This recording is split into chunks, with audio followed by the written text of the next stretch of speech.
بسم اللہ الرحمن الرحیم۔ قارون کا خزانہ اور اس کا عبرتناک خاتمے کا واقعہ۔ تو بنی اسرائیل کے زمانے میں بہت سے لوگ مالدار بھی ہوئے تھے۔ اس میں سے ایک شخص تھا جس کا نام قارون تھا، اور قارون جو تھا وہ موسیٰ علیہ السلام کی قوم میں سے تھا۔ اللہ نے قارون کو بہت زیادہ دولت دی تھی۔ اس کو اللہ نے خزانے جو دیے تھے وہ خزانے اتنے زیادہ دیے تھے کہ ان خزانوں کی جو چابی تھی وہ چابی نہیں بلکہ چابیاں تھیں، اور وہ چابیاں جانور لاد کے چلا کرتے تھے۔ اس زمانے میں خزانہ پیسوں کو نہیں کہتے تھے، خزانے سے مراد ہے کہ سونے چاندی کے سکے وہ ہوتے تھے اصل خزانہ۔ تو نتیجہ کیا نکلا؟ جب زیادہ کسی کے پاس دولت آتی ہے تو دولت کے ساتھ شہرت بھی آتی ہے اور اس کے پاس خادم بھی ہوتے ہیں۔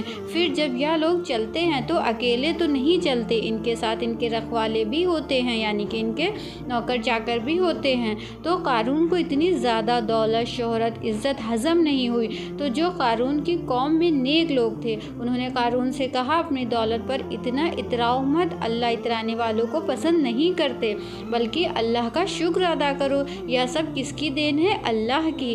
دنیا میں ہمیشہ نہیں رہنا ہے، اس کو مت بھولو۔ اپنی اس دولت کو اپنی آخرت کے لیے استعمال کرو۔ جیسے اللہ نے تم پر احسان کیا ہے ایسے ہی تم اللہ کی مخلوق پر بھی احسان کرو۔ تمہارے پاس کتنا ہے اور یہاں لوگوں کے پاس کھانے کے لیے روٹی نہیں ہے، تو تم بھی اپنی قوم کے لوگوں پر خرچ کرو اور اس سے اپنی آخرت بناؤ۔ تو وہ جواب میں کہتا ہے کہ یا میں نے اپنی مہارت اور اپنی محنت سے کمایا ہے، میں نے اپنے دماغ کا استعمال کر کے اتنی دولت کمائی ہے، اور جو غریب ہے وہ اپنی مرضی سے غریب ہے، میں نے تھوڑی کسی سے کہا ہے تم غریب بنو۔ قارون کے اس جواب پر اللہ کو غضب آیا، کہا کہ اس کو پتہ نہیں ہے کہ اللہ نے اس سے بھی بڑے بڑے لوگوں کو بھی ہلاک کر دیا۔ ایک دن قارون اپنے لشکر کے ساتھ باہر کہیں نکلا، تو جب لوگوں نے اس کا اتنا بڑا لشکر دیکھا، اس کی مال و دولت دیکھی، تو لوگ کہنے لگے کہ کاش ہمیں بھی قارون جیسی دولت ملی ہوتی۔ لیکن اللہ فرماتے ہیں جن کو میں نے علم دیا تھا انہوں نے، یعنی کہ دیندار لوگوں نے قارون کی مال و دولت دیکھ کر اپنی قوم سے کہتے ہیں کہ تم تباہ ہو جاؤ۔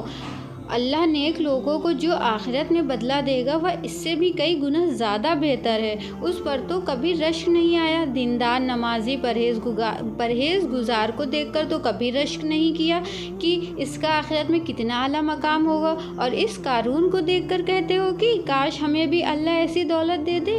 اور یہ دولت تو فنا ہونے والی دولت ہے، جس کا تمہیں پتہ ہے کہ جب تم مر جاؤ گے تو یہ دولت فنا ہو جائے گی، ختم ہو جائے گی، اس پر تم رشک کر رہے ہو۔ پھر وہ اہل علم والے لوگ خود ہی کہنے لگے کہ یہ صفت صبر کرنے والے لوگوں کو عطا ہوتی ہے۔ فوراً کسی کی چمک دمک دیکھ کر جو پیچھے پڑ جاتے ہیں ان کو اللہ یہ صفت عطا نہیں کرتا کہ وہ دیندار لوگ کو دیکھ کر بھی ان کے جیسا بننے کی کوشش کریں۔ اللہ پھر دوسروں کی مال و دولت دیکھنے والے شخص پر ایسی صفت نہیں کرتے۔ حضرت موسیٰ علیہ السلام قارون کو بار بار نصیحت کرتے تھے کہ زکوٰۃ دو، خیال کرو، ظلم مت کرو۔ تو قارون کو موسیٰ علیہ السلام سے چڑ ہو گئی۔ اس کمبخت نے کیا کیا کہ ایک جوان عورت کو خریدا اور اس عورت کو پیسے کی لالچ دی کہ تمہیں صرف کیا کرنا ہے کہ معاذ اللہ، استغفر اللہ، حضرت موسیٰ علیہ السلام پر تہمت لگانا ہے۔ تو جب اس عورت کو لایا گیا اور موسیٰ علیہ السلام کے سامنے کھڑا کیا گیا تو اس عورت نے موسیٰ علیہ السلام کو دیکھا تو وہ ان کا چہرہ دیکھ کر فوراً ڈر گئی کہ میں کس پر تہمت لگا رہی ہوں، میرا قیامت کے دن کیا حشر ہوگا، اللہ کے نبی پر میں ایسا الزام لگا رہی ہوں، میرا کیا حشر ہوگا، اللہ مجھ سے کتنا ناراض ہوگا۔ اللہ نے فوراً اس کے دل میں یہ ڈر پیدا کر دیا اور وہ عورت تہمت لگانے سے باز آ گئی، اور اس عورت نے بتا دیا مجھے قارون نے پیسے دیے تھے جھوٹی تہمت لگانے کے لیے۔ حضرت موسیٰ علیہ السلام کو اس عورت کی بات سن کر قارون پر بہت زیادہ غضب آیا، اور اسی وقت انہوں نے قارون کو یہ بد دعا دی کہ اللہ آپ اس کو ہلاک کر دے۔ تو اسی وقت قارون اپنے خزانوں کے ساتھ زمین میں دھنسنا شروع ہو گیا اور حضرت موسیٰ کو پکارتا رہا، اے موسیٰ مجھے معاف کر دو، مجھے معاف کر دو۔ لیکن موسیٰ علیہ السلام نے کہا نہیں، اور جب وہ زمین میں دھنس رہا تھا تو جو لوگ اس کی دولت کو دیکھ رہے تھے کہ کاش ہمیں بھی ایسی دولت ملی ہوتی، پھر وہ لوگ کہنے لگے کہ اللہ جس کو چاہے دولت دے، جس کو چاہے چاہے غریب بنا دے۔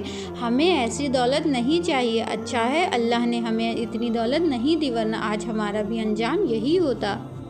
تو ہمیں اس واقعے سے عبرت حاصل کرنے چاہیے۔ دولت اگر اللہ دیتا ہے اس کا یہ مطلب نہیں ہے کہ دولت اللہ جس کو پسند نہیں کرتا اس کو دولت دیتا ہے۔ کبھی کبھی اللہ جس کو پسند کرتا ہے اس کو بھی دولت دیتا ہے، لیکن ہم کیسے انسان ہیں کہ اس دولت کو اپنے لیے صرف استعمال کرتے ہیں یا دوسروں کے لیے بھی استعمال کرتے ہیں۔ اگر ہمیں اللہ دولت دے تو ہمیں اسے اللہ کی راہ پر بھی خرچ کرنا چاہیے، اور ایسے تو ہماری دنیا بھی اچھی ہو جائے گی اور اسی دولت سے ہم اپنی آخرت بھی اچھی بنا سکتے ہیں۔ امید کرتے ہیں آپ کو میری یہ حدیث پسند آئی ہوگی۔ اگر آپ کو یہ حدیث پہلے سے پتہ تھی تو آپ ہمیں کامنٹ کر کے ضرور بتائیں۔ اگر آپ کو میری آج کی یہ دینی تعلیم کی ویڈیو پسند آئی ہے تو میرے چینل کو لائک، شیئر، سبسکرائب کریں، جس سے آپ کی زندگی و آخرت دونوں بہتر ہو۔ آمین۔